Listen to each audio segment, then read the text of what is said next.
Talvez você esteja pedindo prosperidade, enquanto pratica, sem perceber, o hábito que silencia qualquer resposta. Existe um pecado invisível que você comete todos os dias. Um ato tão sutil, tão naturalizado, que passou despercebido até mesmo pelos seus próprios olhos. E esse pecado não está escrito em nenhum livro sagrado. Não é mencionado em púlpito. Não é confessado em oração. Mas ele corrói sua abundância como ferrugem corroendo ferro. Você já percebeu como algumas pessoas parecem ter o toque de Midas ao contrário? Tudo que tocam, míngua. Não importa quanto se esforcem, não importa quantas técnicas de manifestação pratiquem, não importa quantos cursos façam. O dinheiro escorrega por entre os dedos como areia. E elas ficam ali, perplexas, perguntando ao universo: por que comigo não funciona? A resposta está mais perto do que imaginam. Está na ponta da língua, literalmente. Senta aqui comigo por alguns minutos. Vou te contar sobre Marina. Marina trabalhava num escritório de contabilidade há 8 anos. Toda manhã, no ônibus lotado, ela suspirava fundo olhando para a janela embaçada e murmurava para si mesma: que vida de merda! Todo dia a mesma coisa. Nunca vou sair dessa. Era como um mantra involuntário, um ritual matinal de autossabotagem que ela nem percebia que estava fazendo. Chegava no trabalho e a primeira coisa que saía da boca dela era: bom dia, pessoal. Mais um dia no purgatório. Os colegas riam, achavam graça, mas as palavras dela ecoavam pelo ambiente como uma praga silenciosa. Na hora do almoço, enquanto comia seu sanduíche de presunto no refeitório, Marina reclamava da comida, do salário, do chefe, do futuro.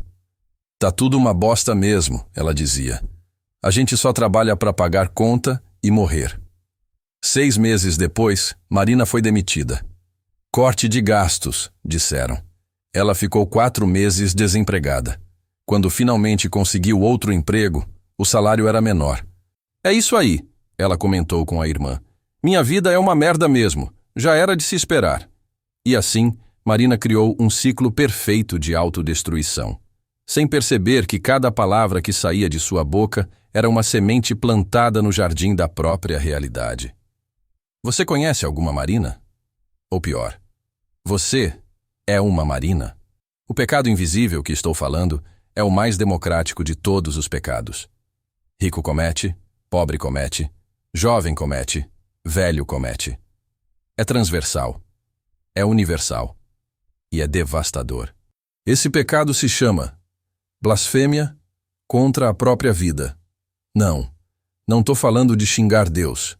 Estou falando de xingar a si mesmo, de amaldiçoar sua própria existência, de decretar miséria sobre seu próprio futuro.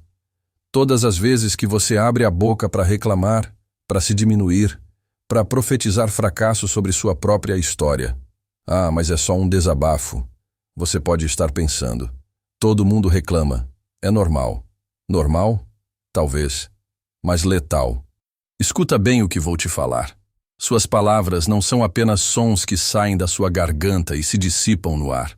Suas palavras são frequências, são vibrações. São decretos energéticos que reverberam através das dimensões invisíveis da realidade. Toda vez que você diz "tô quebrado", você não está apenas descrevendo sua situação financeira atual. Você está ordenando que ela permaneça assim. Toda vez que você diz "nunca vou conseguir", você não está sendo realista. Você está sendo um mago negro da própria vida, conjurando obstáculos e selando portais de oportunidade. Existe uma lei espiritual que poucos conhecem, mas que governa toda a criação. É a lei do verbo criador. No princípio era o verbo, e o verbo se fez carne. Lembra dessa frase? Ela não está aí por acaso. Ela revela um dos maiores segredos do universo. A palavra tem poder criativo. A palavra materializa realidades. Deus não criou o mundo com as mãos. Criou com palavras. Seja a luz. E a luz se fez. Ajuntem-se as águas. E as águas se ajuntaram. Palavra seguida de manifestação. Sempre. E você, feito à imagem e semelhança do Criador, também cria com palavras. A diferença é que muitas vezes você cria o inferno em vez do paraíso. Pensa comigo.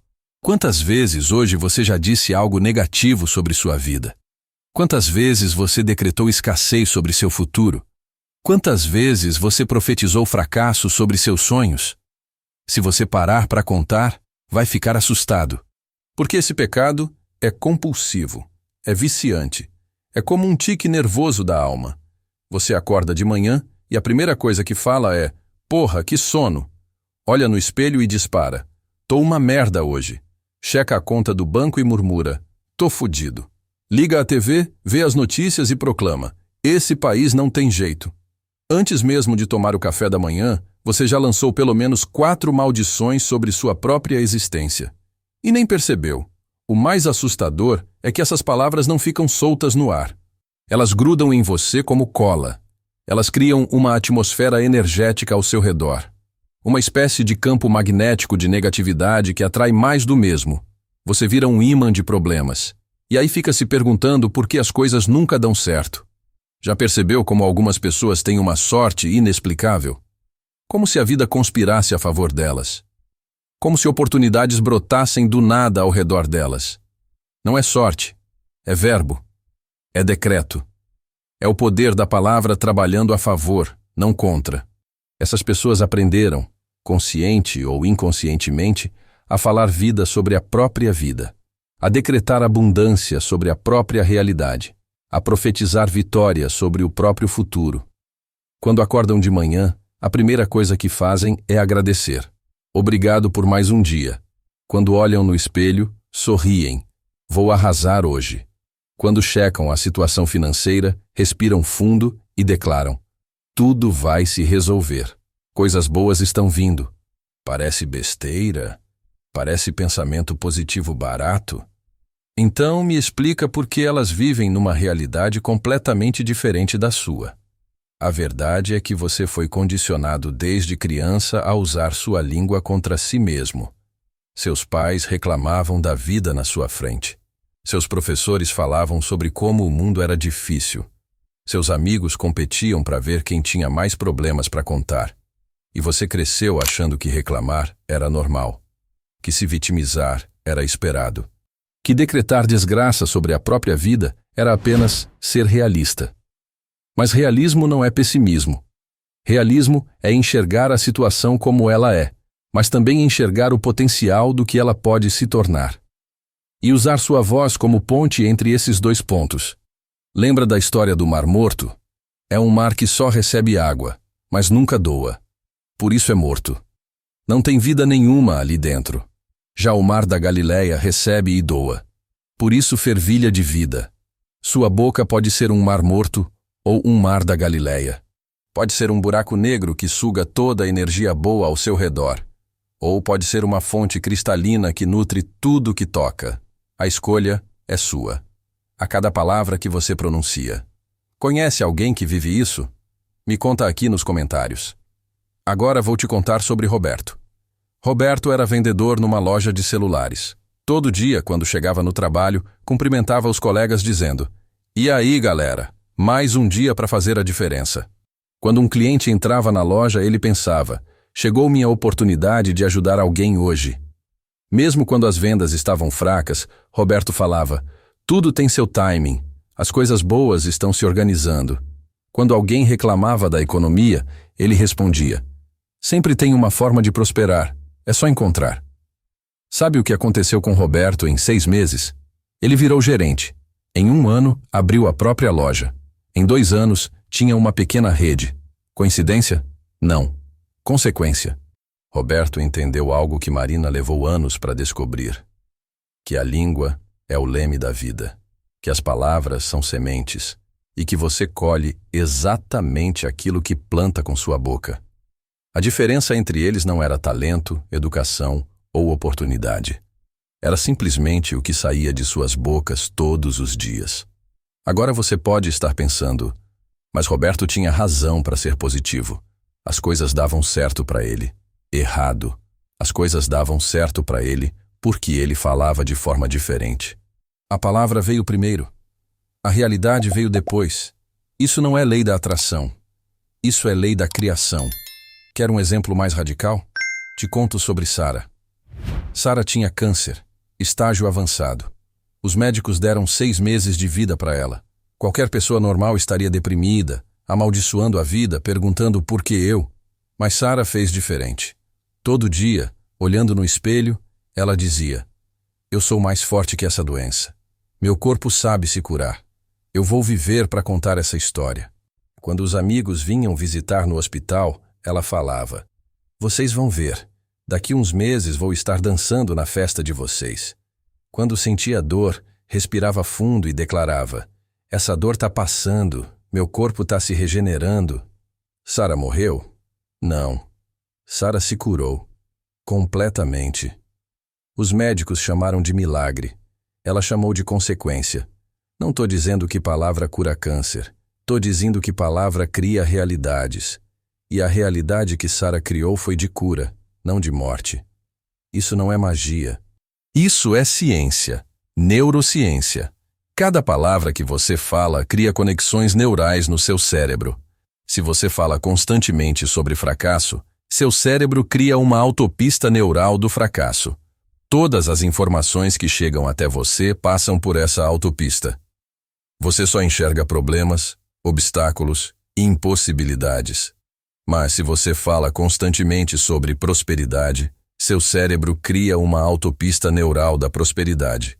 As mesmas informações chegam, mas agora passam por um filtro diferente. Você enxerga oportunidades onde outros veem crise. Você enxerga soluções onde outros veem problemas. Seu cérebro não distingue entre realidade e imaginação. Se você fala que está quebrado, ele acredita e começa a sabotar qualquer tentativa de enriquecer. Se você fala que está próspero, ele acredita e começa a procurar formas de confirmar essa verdade. Por isso que alguns milionários faliram e voltaram a ficar ricos rapidamente. Porque mesmo na falência, eles continuavam se vendo como ricos. A autopista neural da riqueza permaneceu intacta. E por isso que alguns pobres ganham na loteria e perdem tudo em poucos anos. Porque eles continuam se vendo como pobres. A autopista neural da pobreza sabota qualquer abundância que chegue. Agora vem a parte prática. Como você substitui esse hábito destrutivo? Primeiro, toma consciência. Nos próximos 3 dias, presta atenção em cada palavra que sai da sua boca. Anota num papel toda vez que você falar algo negativo sobre sua vida, sua situação, seu futuro. Vai ser chocante. Segundo, cria substitutos. Para cada frase negativa que você costuma falar, cria uma versão construtiva. Em vez de "tô quebrado", diz "tô reorganizando minhas finanças". Em vez de "nunca vou conseguir", diz "tô no processo de conquistar". Em vez de "minha vida é uma merda", diz "minha vida tá se transformando". Pode parecer forçado no começo. Normal. Você está reprogramando décadas de condicionamento. É como aprender um idioma novo. No início, você pensa em português e traduz para o inglês. Depois de um tempo, você pensa direto em inglês.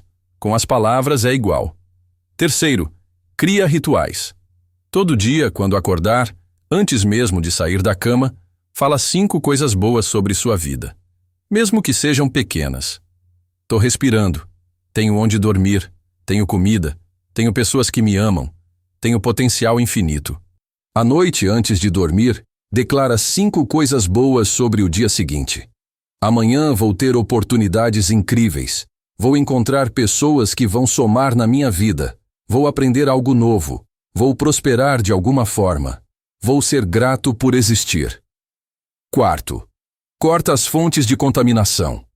Afasta-se de pessoas que vivem reclamando. Para de consumir notícias negativas em excesso. Deixa de participar de conversas tóxicas.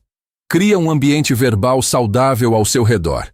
Lembra, você não é vítima das suas circunstâncias. Você é criador das suas circunstâncias. E a ferramenta de criação mais poderosa que você tem é sua língua. Mas tem um detalhe crucial que a maioria das pessoas ignora: autenticidade. Não adianta falar bonito se por dentro você está num mar de negatividade. As palavras precisam estar alinhadas com a intenção. Precisam brotar de uma convicção genuína de que você merece prosperidade. Se você só decorar frases positivas, mas continuar se sentindo um lixo por dentro, as palavras vão soar ocas, vazias. e não vão criar nada. Por isso que o trabalho tem que ser de dentro para fora. Primeiro você muda a forma como se vê, depois muda a forma como fala sobre si mesmo. Você não é seus erros, não é suas dívidas, não é suas frustrações. Você é um ser infinito tendo uma experiência temporária de limitação, e essa experiência pode mudar a qualquer momento. O Roberto que te contei, ele não nasceu positivo, ele decidiu ser positivo. A Sara, ela não era naturalmente corajosa, ela escolheu ser corajosa. E você? Qual escolha vai fazer? Porque toda vez que você abre a boca, você vota. Vota na realidade que quer experimentar. Vota no futuro que quer construir. Vota na pessoa que quer se tornar. E o universo, como um sistema democrático perfeito, sempre respeita seu voto. Então vota bem, fala bem, decrie bem. Sua boca é um portal entre mundos. Entre o que é e o que pode ser. Entre o presente e o futuro. Entre a escassez e a abundância. Já passou por algo parecido? Me conta aqui embaixo. Mas lembra, o pecado da blasfêmia contra a própria vida não se cura da noite para o dia. É um processo. É uma jornada. É uma reconquista diária da própria voz. E se você chegou até aqui, se essas palavras fizeram sentido no fundo da sua alma, é porque você está pronto para uma transformação mais profunda. Esse vídeo foi só um fragmento do Código 5. Se isso fez sentido para você, talvez você esteja pronto para ativar as 7 chaves que estão travando sua mente. O processo completo está no Códigos Milionários. Lá você vai descobrir não apenas como parar de se sabotar com palavras, mas como reprogramar cada área da sua vida para prosperidade genuína e duradoura. Porque existe um nível de abundância que vai muito além do dinheiro. Uma riqueza que permeia cada aspecto da sua existência. Uma prosperidade que brota de dentro para fora e contamina tudo ao seu redor. E essa jornada começa com uma decisão simples: parar de ser inimigo de si mesmo. Aqui é Saga. Nos vemos no próximo vídeo.